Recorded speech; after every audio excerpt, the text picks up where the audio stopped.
Hello viewers, வணக்கம் and welcome back to my channel. Maya Seenu சீரியலுடைய இன்னைக்கு எபிசோடுக்கான ரிவ்யூ என்ன அப்படின்றத பார்க்கலாம். எபிசோடை பொறுத்த வரைக்கும் சீனு மாயா இவங்க ரெண்டு பேருடைய வாழ்க்கையில் மீண்டும் ரீஎன்ட்ரி கொடுக்குறாங்க சாருலதா. அதுவும் கண்ணு தெரியாத மாதிரி நடிச்சுக்கிட்டே மீண்டும் இந்த குடும்பத்துக்குள்ளே நுழைஞ்சிட்டாங்க.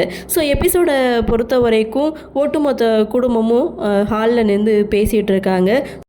அப்போது ரகுராம் தனா இவங்க ரெண்டு பேரும் ப்ராக்டிஸ் முடிச்சுட்டு வீட்டுக்கு வராங்க. ஸோ வந்தவங்களுக்கு தண்ணி கொண்டு வந்து கூட ஜானகின்னு சொல்ல, ஜானகியும் எழுந்து போகும்போது கையில் வச்சுருக்கிற பாத்திரம் கீழே விழுது. இதை பார்த்ததும் வீட்டுக்கு யாரோ விருந்தாளி வரப்போகிறாங்க அப்படின்னு சொல்லி வாய் மூடுறதுக்குள்ளேயும் இங்கே லிங்கத்துடைய என்ட்ரி. லிங்கத்தை பார்த்ததுமே இங்கே சிவா பயங்கரமாக கோவப்பட்டு, ஒன்றால் இந்த வீட்டில் ஏகப்பட்ட பிரச்சனை, இந்த வீட்டுக்கு யாயா வந்த வெளியில் போயான்னு சொல்லி கோவப்பட, வீட்டுக்கு வந்தவங்களை இப்படி அவமரியாதையாக பண்ணக்கூடாது அப்படின்னு ரகுராம் ஒரு பக்கம் சொல்ல, இந்த வீட்டுக்கு நான் வரக்கூடாதுன்னு தான் இருந்தேன், என் பொண்ணுக்காக தான் நான் இந்த வீட்டுக்குள்ளே வந்தேன், இப்போவும் என் பொண்ணுக்காக தான் வந்திருக்கேன் அப்படின்னு சொல்ல, ஓம் பொண்ணா அப்படின்னு சொல்லி எல்லோரும் செம்ம ஷாக்காக ஆகிறாங்க. அப்போ தான் பத்மா கண்ணு தெரியாத சாருவை கூட்டிகிட்டு என்ட்ரி கொடுக்குறாங்க.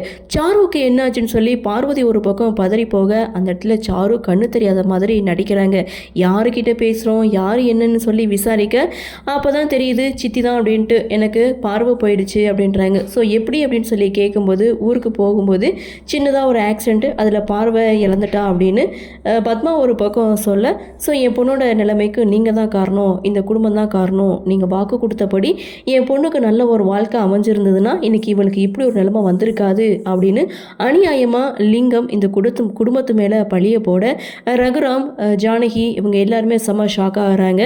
ஸோ அந்த இடத்துல பத்மாவும் சொல்கிறாங்க, நீங்கள் கொடுத்த வாக்கை காப்பாற்றுறதுனால தான் இப்படி ஆயிடுச்சு, நீங்கள் வாக்கு கொடுத்த ஒரே நம்பிக்கையில் தான் நான் இவளை திரும்ப இந்த வீட்டுக்கு கூட்டு வந்திருக்கேன், இந்த வீட்டில் இவ இருக்கட்டும் அப்படின்னு பத்மா ஒரு பக்கம் சொல்ல, அதெல்லாம் சரிப்பட்டு வராதுன்னு மணியும் சிவாவும் சொல்கிறாங்க. ஸோ இருந்தாலும் சாருவுடைய நிலைமைக்கு நம்ம குடும்பம் தான் காரணம், அவளுக்கு ஒரு நல்ல வாழ்க்கையை அமைச்சு கொடுக்குற வரைக்கும் அவன் இந்த வீட்டிலே இருக்கட்டும்னு பத்மாவும் சொல்கிறாங்க. ஸோ அந்த இடத்துல சாரு பார்த்திங்கன்னா, என்னால் நிறைய பிரச்சனை வந்துடுச்சு, மாயாவும் சீனுவும் ஒருத்தருக்கு ஒருத்தர் லவ் பண்ணுறாங்கன்னு தெரிஞ்சும் நான் இந்த வீட்டில் இருந்திருக்கக்கூடாது, அப்போவே நான் ஒதுங்கி இருக்கணும் அப்படின்னு சொல்லி பெரியப்பா காலில் விழுந்து ஆசீர்வாதம் வாங்கிக்கிட்டு வீட்டை விட்டு போகிற மாதிரி போனதோட இங்கே ரகுராம் என்ன பண்ணுறாங்க, ஸோ நான் வாக்கு கொடுத்தது ரொம்ப முக்கியம், இன்றைக்கும் என்னுடைய வார்த்தைக்கு இந்த வீட்டில் மரியாதை இருக்கும்னு நினைக்கிறேன், ஸோ என்னுடைய வார்த்தையை மீற மாட்டீங்கன்னு நினைக்கிறேன் அப்படின்னு சொல்லி சாரு இந்த வீட்லேயே இருக்கட்டும் அப்படின்ற முடிவை ரகுராம் எடுக்கிறாங்க. இப்படியெல்லாம் பிரச்சனை நடந்துகிட்டு இருக்கும்போது வெளியில் போன கதிர் மாயா ரெண்டு பேருமே ரீஎன்ட்ரி கொடுக்குறாங்க. ஸோ இங்கே நடக்கிற எல்லா விஷயத்தையுமே வெளியில் நின்று பார்த்துட்டு தான் இருக்காங்க. மாயாவுக்கும் இது அதிர்ச்சியாக தான் இருக்குது. ஸோ சாருவை இந்த வீட்டிலே இருக்கட்டும்னு சொல்லிட்டாங்க.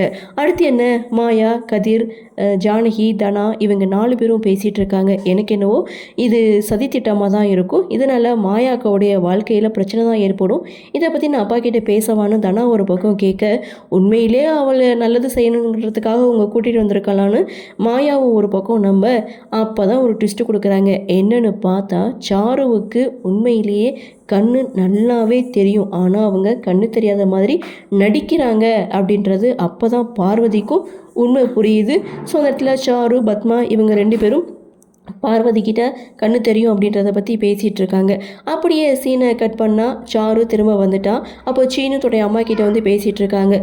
சாருவை இந்த வீட்டுக்கு திரும்ப கூட்டிகிட்டு எனக்கு கல்யாணம் பண்ணி வைக்கணும் தான் அவங்க முடிவா அப்படின்னு சொல்லி கேட்க, அதில் என்ன தப்பு இருக்குன்னு பத்மா ஒரு பக்கம் சொல்ல, மாயா உங்களை அடிச்சிட்டா அப்படின்றதுக்காக தான் அவளுக்கு நான் டிவோர்ஸ் கொடுக்க போகிறேன், மற்றபடி நீங்கள் நினைக்கிறது நடக்கவே நடக்காது, உங்கள் மேலே அன்பும் மரியாதையும் இருக்குது, ஸோ சாருவை நான் என்றைக்குமே கல்யாணம் பண்ணிக்க மாட்டேன்னு சீனு ஒரு பக்கம் சொல்ல, அதை மாயா கேட்க அப்படியே எபிசோடை முடிக்கிறாங்க.